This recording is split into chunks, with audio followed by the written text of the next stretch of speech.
কলকাতা, এই শহরেই আমার জন্ম, এই শহরেই আমার বড় হয়ে ওঠা। নবরূপার যখন জন্ম হয় তখন আমার শাশুড়ি মা খুব খুশি হয়েছিলেন যে আমাদের পরিবারে একটা মেয়ে সন্তান জন্মগ্রহণ করলো। আমার বাবা মাও খুব খুশি হলো, কেন আমিও তাদের বড় সন্তান। সেই ছোট্ট শোনটি আস্তে আস্তে আস্তে হামাগুড়ি দেওয়া শুরু করলো, তারপরে আস্তে আস্তে হাত ধরে দাঁড়ানো শিখলো এবং হাঁটা শুরু করলো। সেই মেমোরিগুলো মানে খুবই সুন্দর।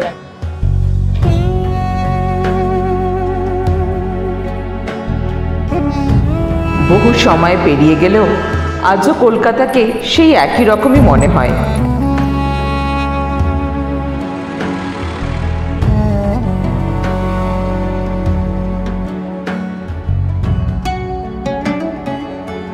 সে চলছে তার নিজের ভঙ্গিতে।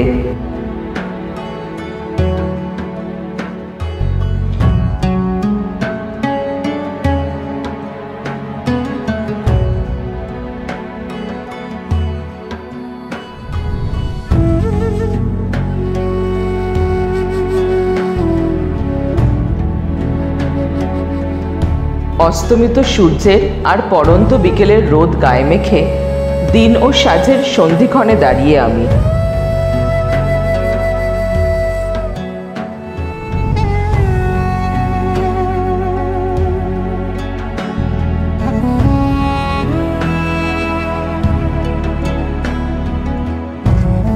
গন্তব্য নববধূরূপে জীবনের পরবর্তী অধ্যায়ের শুভ সূচনা।